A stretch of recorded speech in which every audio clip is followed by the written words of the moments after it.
adalah orang yang suka menghadirkan solusi dalam setiap kehidupan. Poin pertama ya. Itu dulu. Dan ini akan diuji Bu, Pak. Bapak kalau pulang dari kantor kadang cerita masalah. Ibu pun di rumah cerita masalah kan? Itu.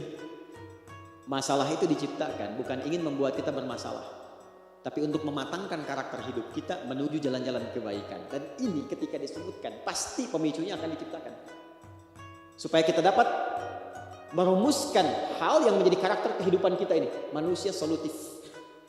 Datang dengan jawaban. 1. 2. Menjadi muslim itu, orang Islam itu, saat yang bersamaan, maka dia juga memiliki karakter argumentatif yang mencerdaskan. Cerdas. Jadi muslim itu pasti pintar. Cerdas. Kalau bicara punya argumentasi. Ya. Kalau diskusi punya alasan, terukur. Apa yang mau dibicarakan nih? Baca dulu. Lihat referensinya. Diskusinya nyambung. Jadi kalau kita bicara apapun, punya basic datanya, punya cara argumentasi yang kuat, sehingga apa yang dibincangkan itu semua punya makna. Menjadi muslim itu selalu ilmiah. Dasarnya ilmu. Dasarnya ilmu. Makanya dalam Islam, ilmu itu kedudukannya penting, bahkan letaknya setelah iman. Adam alaihissalam saat pertama diciptakan, bekal pertamanya apa? Ilmu. Al-Baqarah ayat 31, wa 'allama Adam al-asma'a kullaha. Semua diajarkan ilmu dulu. Iman tanpa ilmu itu mustahil. Iman itu bersanding dengan ilmu. Bagai dua sayap. Ya, sayap kanan dan kiri. Kanannya iman, kirinya ilmu. Itu keduanya. Jadi kalau burung sayapnya satu bermasalah, nggak bisa terbang. Sama, iman dan ilmu itu bagi orang Islam itu melekat. Iman saja, ilmu bermasalah, itu mungkin akan idealis, tinggi. Tapi boleh jadi itu mengantarkan dia pada perbuatan yang keliru. Ya Allah, saya dulu banyak salahnya. Saya tobat ya Allah. Besok saya akan mulai rajin sholat. Gak apa-apa besok subuh saya 4 rakaat. Ya setobat-tobatnya tetap 2 Juni. Gitu kan. Fardu. Ya. Yang paling bahaya itu sudah jauh dari agama, tobat kosong.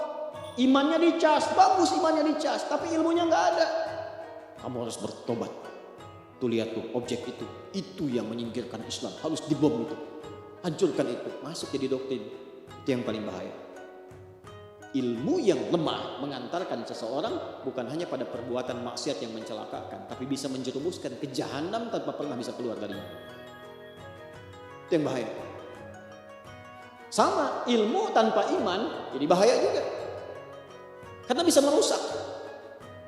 Islam menata kita bahkan secara personal dari sebelum kita membentuk sistem kehidupan. Supaya apa? Kalau orangnya semua baik, pasti mereka akan bersepakat dengan kebaikan dengan sistem apapun. Maka surah An-Naba mengajarkan kita dasar-dasar kebaikan secara personal. Menjadi muslim itu 1, mesti pintar. Menjadi muslim itu 2, mesti solutif, argumentatif. Dimanapun berada jadi contoh. Anda tugas di mana, kerja di mana, pekerjaan Anda jadi contoh, jadi teladan. Jangan sekedar numpang kerja. Kita itu agen dakwah. Kalau ada kejujuran, Anda yang paling jujur di situ. Kalau ada kedisiplinan, Anda yang paling disiplin. Jam kerja jam 7, datang jam 7 kurang seperempat. Ya. Kalau perlu jam 6, karena Anda security misalnya. Ya, enggak apa-apa. Ya. Kalau ada larangan korupsi, Anda yang jadi tokohnya, Anda teladannya.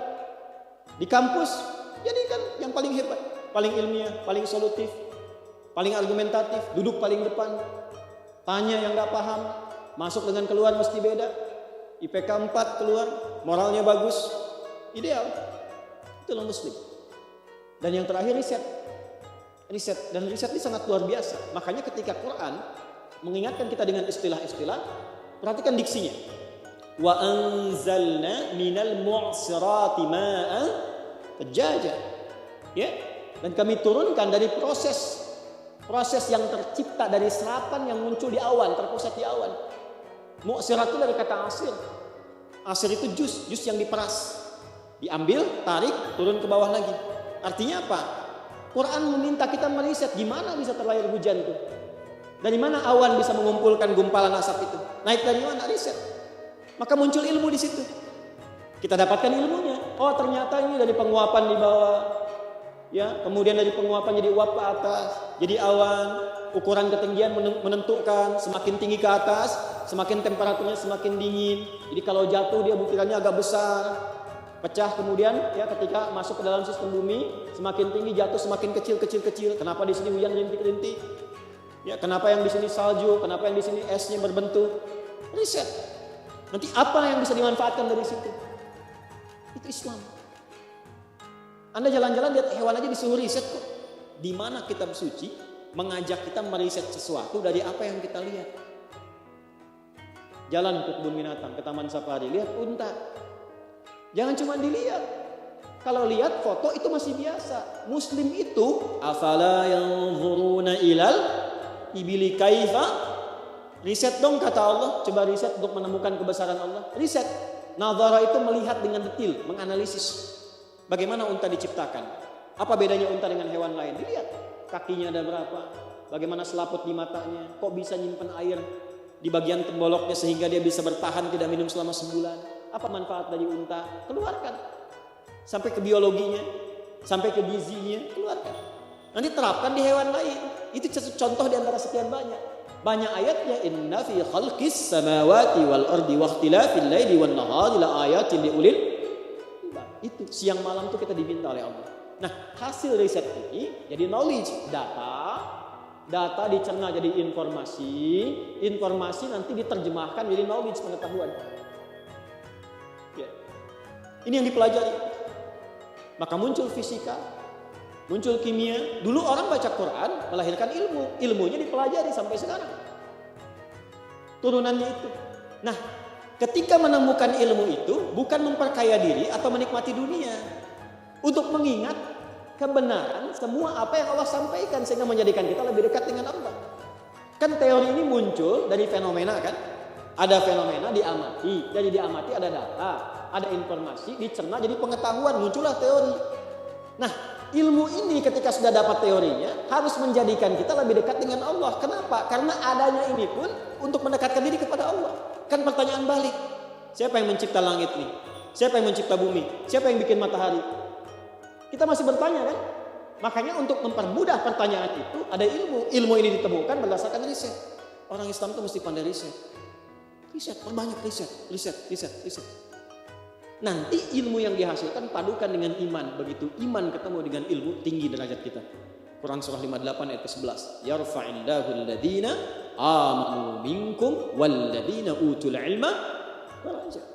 Tapi kalau larut dalam pengetahuan saja, ujung-ujungnya banyak masalah. Imannya nggak dibawa.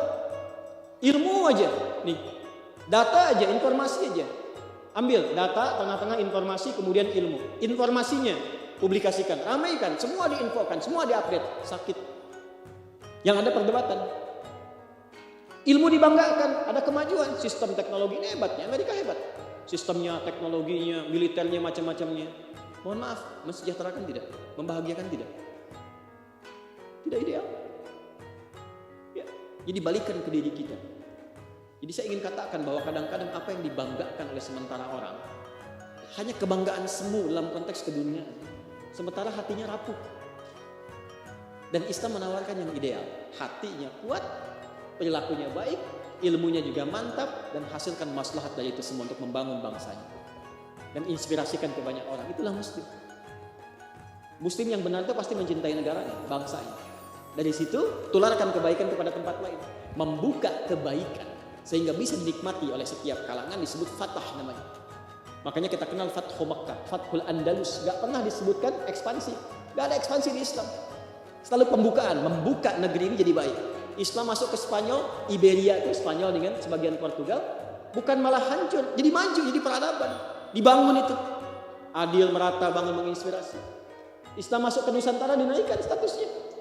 Ya, jadi makin maju, makin bagus. Koinnya Banten sampai ke Inggris. Di abad ke-18. Dan luar biasa. Nah, maka sebagai Muslim, dan kita dilindungi oleh undang-undang, praktekkan nilai-nilai ini. Keimanannya bagus, ke masjidnya bagus, sholatnya bagus, akhlaknya bagus, cerdas, gali potensi yang mencerdaskan. Banyakin riset dan perkuat ukhuwah. Ini kan banyak nih teman-teman. Kenapa Anda nggak punya database saling bersaudara? Kan ini profesinya beda-beda ini, nggak sama semua.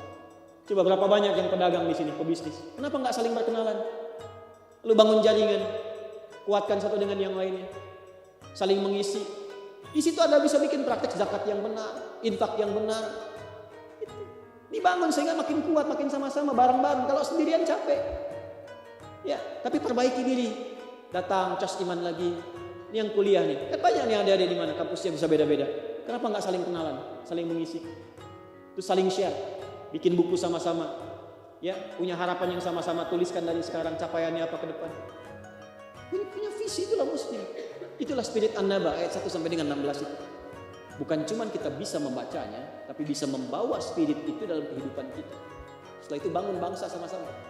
Ya, tegakkan, cintai, bangun saling menghormati, ya, saling memuliakan dan inspirasikan keluar dengan nilai kebaikan. Itu yang dimaksudkan, negara menjamin kemerdekaan tiap-tiap penduduk untuk memeluk agamanya masing-masing dan beribadah menurut agama dan kepercayaannya. Pasal 29 ayat kedua. Nah, kalau sudah seperti itu, atau maaf masih belum sadar dengan itu semua walaupun sudah disampaikan, kata Allah, ingat ya, satu saat kau akan berpisah dengan dunia ini. Jadi kalau terlalu sibuk dengan dunia, kerja lagi, bangun ini, bangun itu, berangkat gelap, pulang gelap, kamu akan berpisah. Kalau sudah tiba waktunya yang pasti terjadi, apa yang kamu siapkan? Berpisah dalam bahasa Arab disebut dengan fasal. Waktunya disebut dengan yaum. Pasti disebut dengan miqat. Inna yaumal fasli kana miqata. Ayat ke-17. Hei orang-orang yang sibuk dengan dunia, yang saking banyak sibuknya kadang sering berselisih, sering berdebat pada yang tidak penting, diskusi pada sesuatu yang tidak bermutu, gak nyari solusi, cuma bikin konten untuk viral saja, rame-rame bikin perpecahan. Sampai kapan kau mau dilakukan, kata Allah? Sampai engkau lupa dengan akhiratmu. Maka bawa kesuksesan duniamu untuk kebahagiaan akhiratmu, karena satu saat engkau akan berpisah dengan apa yang selalu kau sibuk.